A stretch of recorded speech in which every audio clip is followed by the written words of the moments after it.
Glória a Jesus. Que bênção, que maravilha estarmos na presença do Senhor. Como é bom, glória a Jesus. Nós já adoramos a Deus, já falamos com o Senhor, clamamos a Ele. E agora eu queria convidar você para, juntamente conosco, fazermos uma reflexão bíblica. Na semana passada, nós estávamos falando sobre a felicidade e um assunto de grande importância, embora nós não tínhamos concluído aquele assunto, o Senhor nos direcionou para falarmos sobre um outro assunto aqui hoje, neste culto de ensino, que nós citamos agora há pouco. E o assunto que nós vamos falar hoje é sobre a vida cristã e o planejamento. E eu quero convidar você, meu amado irmão, minha amada irmã que está aí na sua casa. Obrigado, pastor Eliezer. Convidar você que está aí na sua casa, para você juntamente conosco abrir a palavra de Deus no livro de Provérbios, capítulo número 16. Glória ao Senhor Jesus. Livro de Provérbios, capítulo número 16, o verso 1, já vamos dar início aqui à leitura, vamos ler apenas o verso 1, que diz assim, Provérbios 16, verso 1, do homem são as preparações do coração, mas do Senhor a resposta da boca. Amém. Por que a importância de falarmos a respeito deste assunto? Antes de nós entrarmos nesse assunto, eu gostaria de fazer mais uma oração, para que o Espírito Santo, através do seu grande, infinito amor e da sua bondade, venha falar conosco através dessa palavra. Você pode orar comigo? Amado e querido Deus, soberano e eterno Pai, a Tua palavra é alimento e nós precisamos tanto dela, Senhor. Nos ajuda nesta noite, que ela possa vir de encontro às nossas necessidades, ó Pai.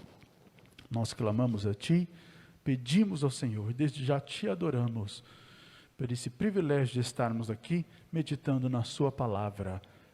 Amém. Muito bem, queria agradecer a sua atenção, agradecer por você ter destinado esse espaço do seu tempo para estar nos ouvindo. Eu sei que nós não merecemos isso, mas quando estamos falando que estamos na presença de Deus, muda tudo, né? Ele merece o nosso tempo, o nosso melhor. Por isso, como é valioso esses momentos que estamos na presença do Senhor. Planejamento. Muitos ouvem essa palavra e falam assim, olha, quando a gente fala sobre planejamento, isso é coisa humana.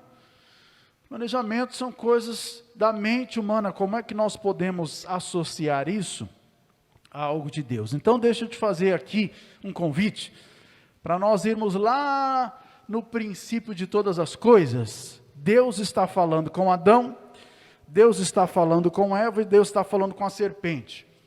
E para cada um deles, Deus está dando uma sentença, ou seja, uma consequência daquilo que eles praticaram, da desobediência. E quando ele virou para a serpente, ele disse assim, olha serpente, da semente da mulher, vai nascer um que você vai lhe ferir o calcanhar, mas ele lhe ferirá a cabeça. Em outras palavras, Deus estava dizendo assim, o homem falhou, a mulher caiu, pecaram, só que eu acabei de fazer um planejamento aqui, né? Fiz um planejamento, vai vir os patriarcas, vai vir a lei, virá os profetas, e vai chegar um dia que lá, numa humilde cidade de Belém, um casal simples vai ter um filho, esse filho vai se chamar Jesus, e ele vai concretizar a etapa mais importante deste meu planejamento. Através da vida dele, toda a humanidade será resgatada, será libertada. Isto nada mais é do que um plano divino de salvação. Se hoje eu tenho paz, gozo, tranquilidade, mesmo no meio dessa pandemia a gente descansa porque sabemos qual é o nosso futuro, isso só é possível porque fomos alcançados pelo planejamento de Deus. Olha que coisa linda, que coisa maravilhosa. Se Deus não planejasse, nós não estaríamos aqui e não seríamos dignos de receber essa salvação. Agora, existem outros exemplos bíblicos. Por exemplo, Deus chegou para Noé e disse: Noé, eu quero destruir a raça humana, mas eu fiz aqui um planejamento e eu vou te mostrar, e eu preciso que você execute, porque quando você executar o meu planejamento, vai se salvar a raça humana e vão se salvar a minha criação vai ser salva, cada um segundo a sua espécie. E Noé fez a arca e a salvação se operou através dessa atitude de Noé. Outro exemplo bíblico, lá estava José. Ele estava no Egito, mas estava lá preso. E Faraó teve um sonho esquisito. E o copeiro se lembrou de José. E chamou José e pediu para que chamassem José à presença do rei. O próprio Faraó solicitou que ele viesse à sua presença. E depois que Faraó contou aquele sonho estranho, sete vacas gordas que subiam, depois 7 vacas magras, e as magras comiam as gordas. Aí José, sendo usado por Deus, através do dom da palavra, da sabedoria, ele direcionou e disse: olha, Faraó, o seu sonho diz a respeito do futuro. São 7 anos de bonança, 7 anos de fome. Mas Deus tem uma direção. Nesses 7 anos de bonança, ajunte, faça celeiros, ajunte mantimento. E para quando chegar aos 7 anos de fome, devido a este planejamento direcionado por Deus, você possa ter bonança. E foi isso que aconteceu. Quando chegou a fome, enquanto todo mundo estava perturbado e sofrendo, o Egito tinha prosperidade. E ele estava prosperando mais do que o normal. Por quê? Porque além de ter abundância, eles estavam vendendo para todos os povos que vinham até o Egito para comprar mantimento, porque havia fome em toda a terra. Olha que coisa extraordinária, como aqueles que recebem e que fazem parte de propósitos de Deus, em que entendem como é importante fazer planejamentos direcionados por Deus, em momentos de crise, eles têm bonança, eles têm tranquilidade e às vezes até prosperam ainda mais. Bom, agora, tomando esses exemplos, nós percebemos que quando nós falamos de planejamento, eu não posso planejar segundo a minha capacidade. Por quê? Porque eu tenho condições de planejar. Todos nós temos. Mas segundo esses exemplos que nós demos aqui, o planejamento que Deus espera é aquele que é segundo a sua palavra. Ele tem algumas características. Ele reúne algumas características para que aconteça segundo aquilo que Deus espera.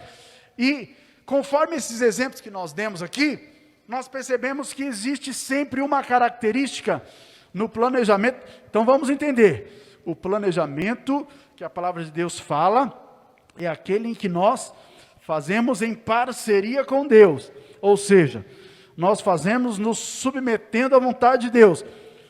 Qual é a primeira característica que nós vemos nesse planejamento? Primeira, visão. Todo planejamento de Deus, ele é precedido de uma visão, ou seja, uma direção. Eu não posso planejar nenhum projeto, eu não posso planejar nada para a minha vida sem ter antes uma visão clara daquilo que Deus quer que eu faça, daquilo que Deus quer que eu realize. Precisa ser uma visão clara, uma visão firme, segura. Muito bem, Noé, você entendeu direitinho, né? Todos os detalhes. Então agora vai lá e executa. Muito bem, Faraó. A visão é esta, o que precisa ser feito é esse. O direcionamento foi dado de uma forma clara. E por que nós falamos a respeito disso?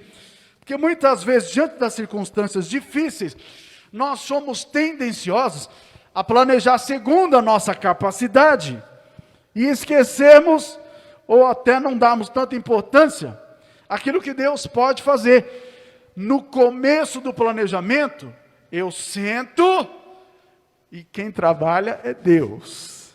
Ele que mostra, Ele que dá a visão, Ele que dá a direção. Senhor, os filisteus se reorganizaram e se acamparam para pelejar contra nós. Quem é que está falando? Davi. Eu sei como fazer, sou homem de guerra, os valentes estão aqui. Mas eu quero saber qual que é a sua visão, pai. Qual que é a sua... Muito bem, Davi, já que você recorreu à minha visão, eu vou te dizer, você não vai fazer como você costuma fazer, não. Você dá a volta por trás, vai para debaixo do pé das amoreiras, e quando você ouvir o meu sinal na copa das amoreiras, você avança, porque aí a vitória vai ser sua, Davi. Então, na hora de fazer o planejamento, o primeiro passo não é trabalho meu. O primeiro passo não é etapa minha. É Deus quem faz. Mas e se Deus não mostrar? Aí eu tenho que buscar. Eu tenho que buscar a direção. Eu tenho que buscar a visão. Então nós entendemos que dentro dessa perspectiva, nós temos 3 tipos de pessoas. Por quê? Porque nós entendemos que Deus conta com aqueles que esperam Ele dar a visão, a direção para executar a sua vontade. E isso nada mais é do que planejamento. E essas pessoas são que fazem as coisas acontecerem.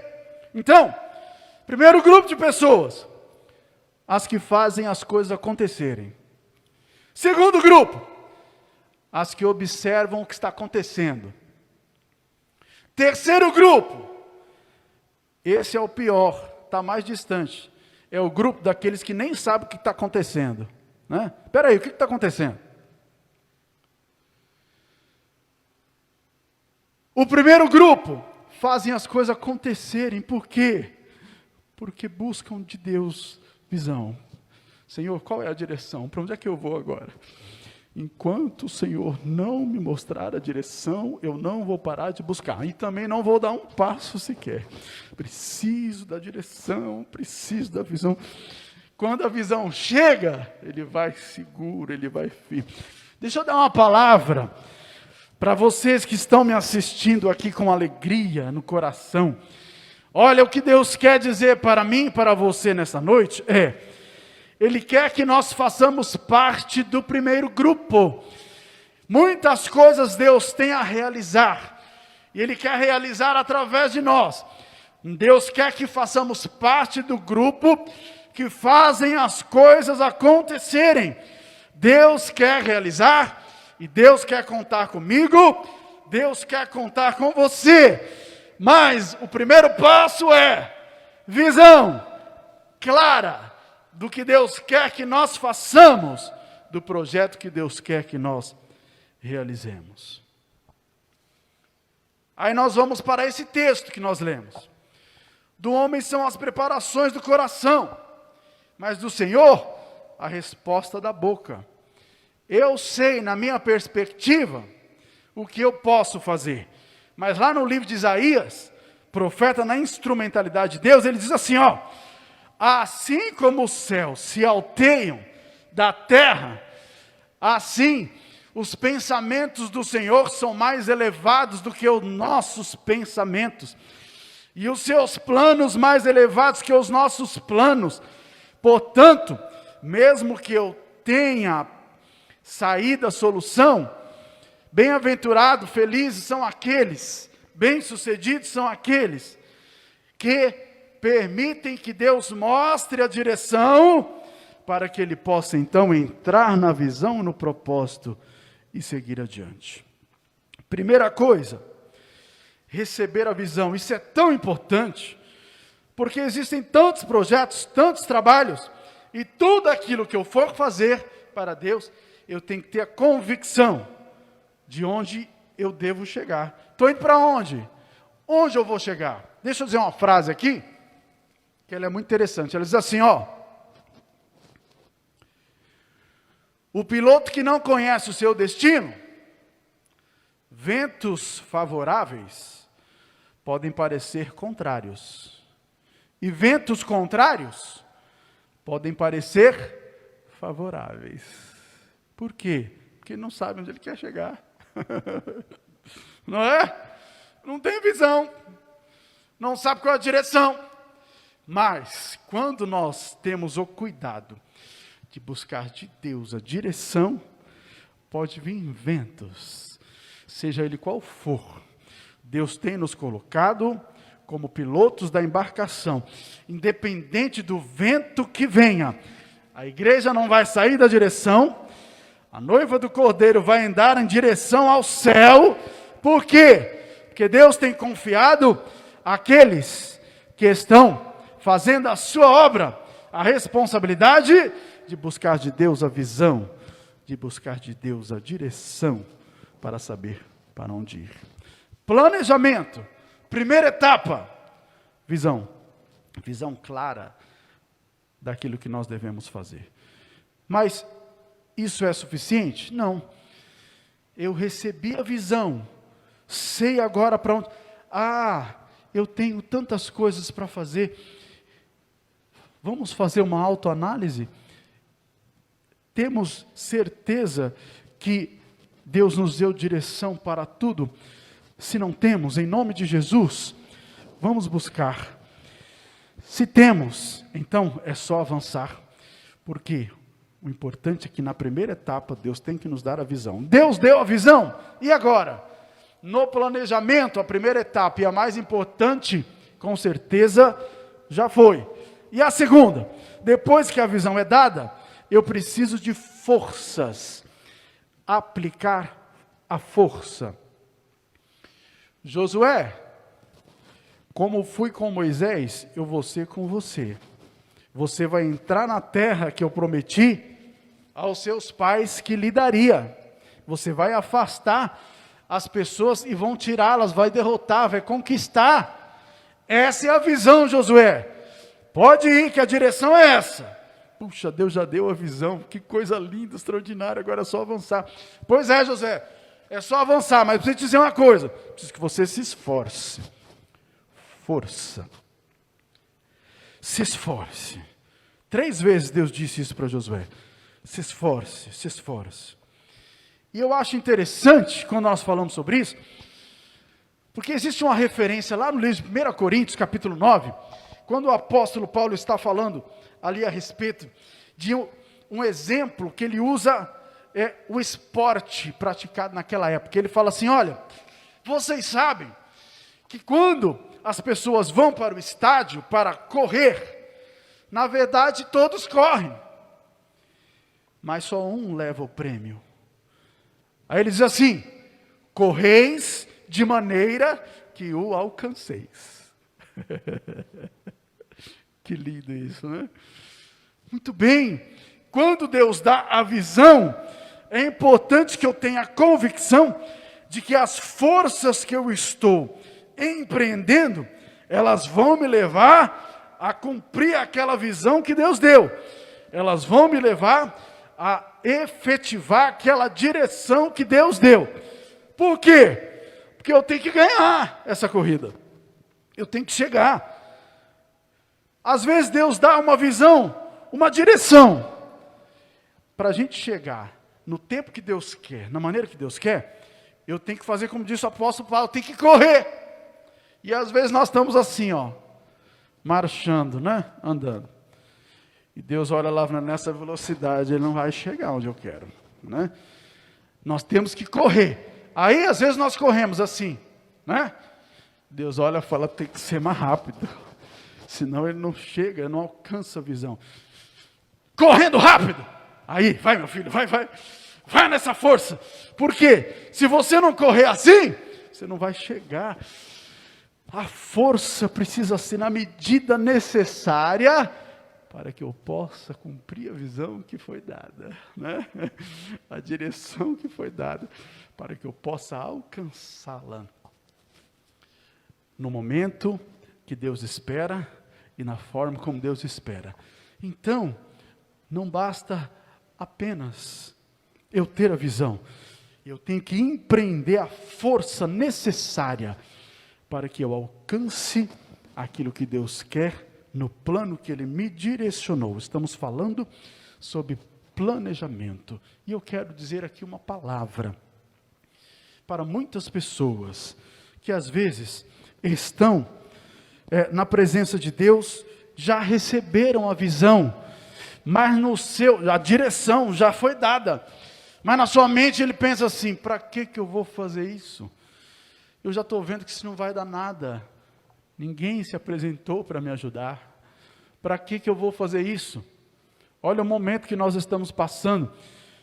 Pois o Espírito Santo, através da sua palavra, nesta noite, fala ao meu e fala ao teu coração. Não tenha receios de executar aquilo que eu direcionei. Não tenha receios de fazer aquilo que eu já mostrei. Não tenha receio de caminhar pelo caminho que eu já coloquei. Porque quando eu dou a visão, quem se responsabiliza pelos resultados sou eu. Você só tem que executar, aplicar força naquilo que a direção foi dada. Eu me responsabilizo pelo desfecho dessa história.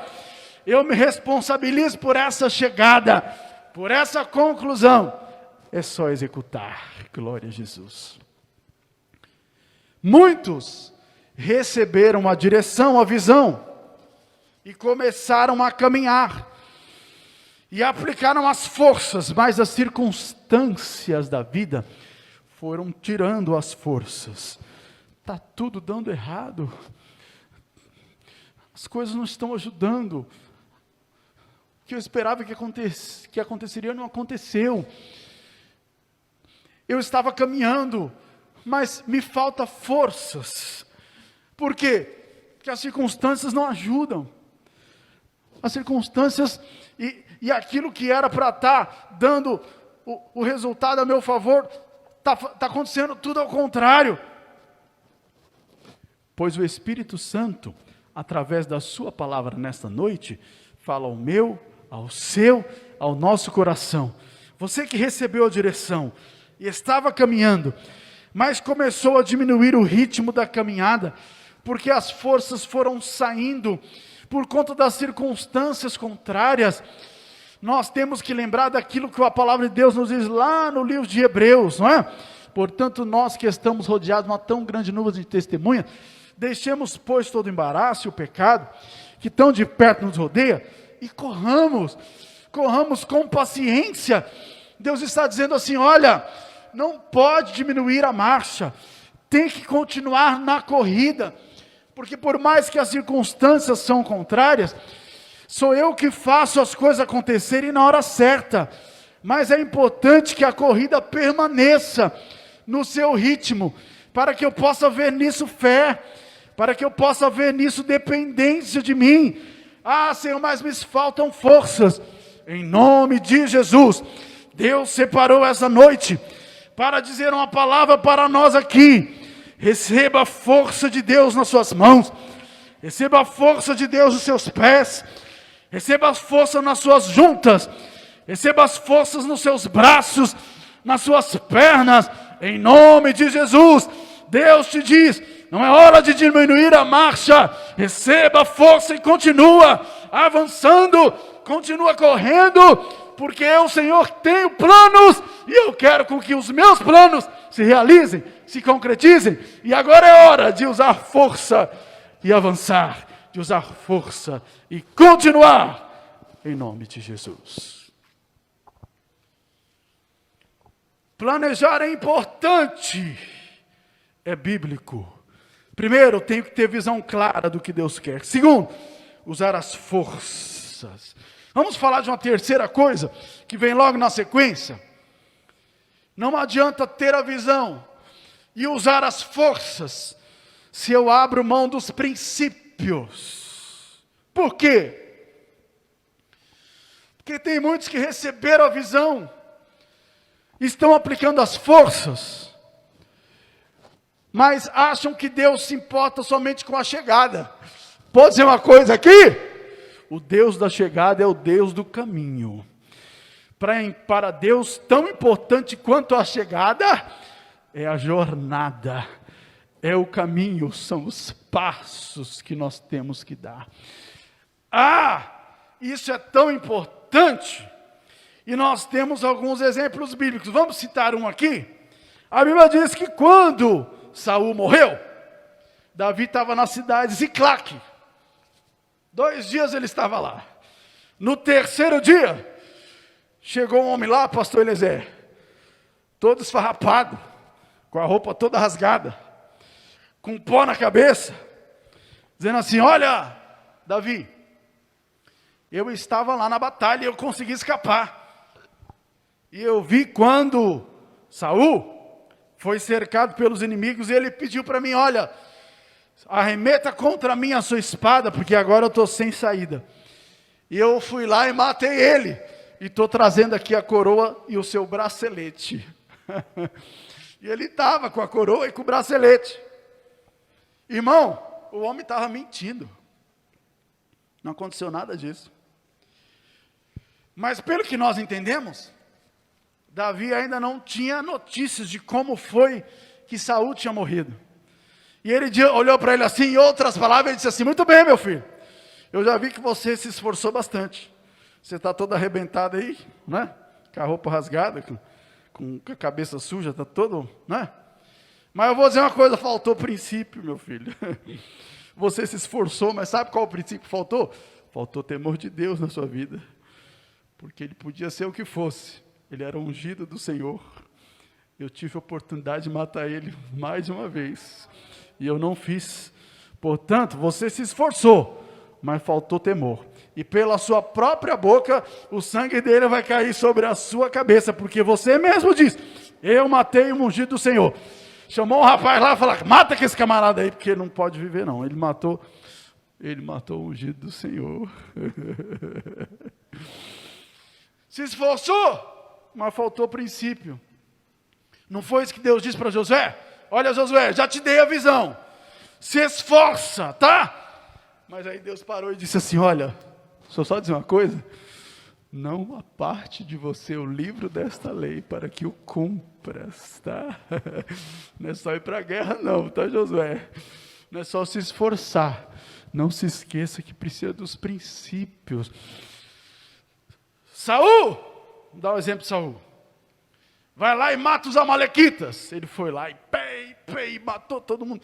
Eles foram obstáculos para mim quando meu povo estava atravessando o deserto. Acaba com eles, todo mundo. Daqui a pouco chega o profeta e fala: ô Saul, que barulho de boi mugindo é esse que eu estou ouvindo? E era para você matar tudo. Eu trouxe uns boi aí para a gente sacrificar ao Senhor. E parece que eu estou vendo ali o rei deles. O que esse homem está fazendo aqui, Saul? Eu trouxe ele aí porque, né? E começou a justificar o injustificável. Aí, em outras palavras, Samuel disse assim: muito bem, Saul, você se esforçou, você foi lá tudo, mas você esqueceu de um princípio muito importante: obediência. Não adianta esforçar e abrir mão dos princípios, não é? Porque tem muitos que para chegar, ele não quer saber o que está acontecendo no caminho, pisa nenhum, não é? Atropela o outro. E Deus está olhando lá de cima e fala: não é assim não. Eu não posso aceitar essa corrida se os princípios estão errados. A própria Bíblia nos fala de um princípio chamado amor. E esse princípio da Bíblia diz assim: você pode fazer o que quiser e o que for. Você pode fazer o maior esforço desse mundo. Se faltar amor, eu não recebo.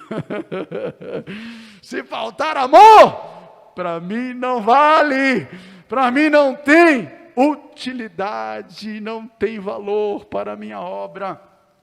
Eu não posso empreender esforços e abrir mão dos princípios quando eu vou em direção ao plano que Deus deu.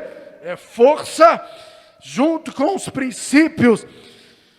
Outro princípio importante, família. Não posso achar que eu preciso esforçar para cumprir os propósitos de Deus. E a minha casa, como é que ela está? E o meu relacionamento com a minha esposa, como é que está? Como é que está? Eu e minha casa serviremos ao Senhor, como é que está? Eu não posso abrir mão dos princípios em nome da força do esforço, não. Recebi a visão, eu sei qual é a direção, tenho que empreender esforços para chegar na direção, na chegada, no tempo que Deus quer, mas junto com isso, eu tenho que levar comigo os princípios, porque Deus, olha o que diz lá no livro de Provérbios, Provérbios capítulo 20 e verso 24, a palavra de Deus diz assim,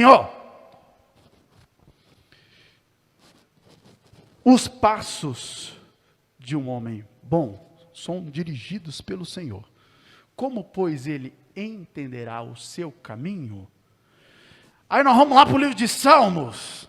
Ele fala um verso semelhante, mas que guarda uma certa diferença. Vamos lá? O salmista diz assim, Salmo 37, verso 23. Olha o que ele diz, os passos do homem bom são confirmados pelo Senhor. Quando, lá em Provérbios, o Salomão disse, ele diz assim, são dirigidos, como ele saberá o seu caminho? É como se ele estivesse dizendo, olha, Deus está preocupado nem tanto com o destino, ele está preocupado com os passos, os passos, né? Como é que está o passo hoje, o passo amanhã? É hoje, eu quero tanto chegar, eu quero tanto alcançar. Irmão, Deus trabalha no tempo. Portanto, o que Deus vai fazer amanhã, depende daquilo que Ele está fazendo hoje. Mais importante do que a chegada, é os passos. Dê passos firmes. Força, princípios. Como é que diz o provérbio? Os passos do homem bom são dirigidos pelo Senhor. Como entenderá ele o seu caminho? Ele faz uma pergunta. Aí o salmista diz assim, Salmo 37, 23. Os passos do homem bom são confirmados pelo... Aí ele diz assim, e o Senhor se alegra nos seus caminhos. O Senhor se alegra porque Deus sabe que quando o caminho é firme, o destino é certo. Quando os passos são certos, o destino ele é fatalmente coincidente com aquilo que é a vontade de Deus. Existem muitos momentos, deixa eu ver se a TV aqui me alcança. Muitos momentos que Deus está com a linha de chegada na mão. E o abençoado, o servo está correndo. E Deus fica jogando a linha de chegada para frente. Porque Ele fala, você está errado, meu filho. Você está fazendo força, mas está faltando temor.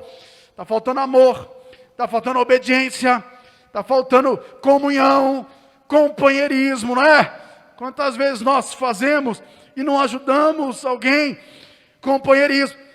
Tantas coisas. Deus vai colocando a linha de chegada para frente, né? Para frente, para frente. Estou dando oportunidade para você acertar esses passos. Alinhe esses princípios. Para que eu possa abençoar a sua jornada, a sua caminhada. Agora tem outros que Deus faz o contrário, né? Ele está se esforçando lá, mas ele não abre mão do temor a Deus, ele não abre mão da obediência, ele não abre mão de estar em comunhão com a noiva, ele não abre mão de estar em comunhão com os seus companheiros de trabalho, ele não abre mão de estar lutando pela sua família, ele se esforça, mas ele tem cuidado em andar conforme a palavra, para ele não importa só o resultado do planejamento, mas os princípios. Deus está lá na linha de chegada, E ele vai olhando e fala, sabe de uma coisa? Eu vou antecipar essa chegada, vamos para cá. Vem cá, meu filho, era para você chegar lá, mas eu me agradei tanto dos seus passos, que a chegada está aqui. Vem e passa pela vitória, passa pela conquista, porque você teve a visão, você empreendeu forças, mas não abriu mão dos princípios da minha palavra. Glória a Jesus. Adorado seja Deus. O planejamento segundo a vontade de Deus, segundo a palavra de Deus. Algumas outras coisas importantes sobre o planejamento que nós não poderemos falar hoje aqui, por causa do tempo. Por exemplo, dentro da palavra de Deus, o planejamento precisa ser administrado com eficiência. E não somente com eficiência.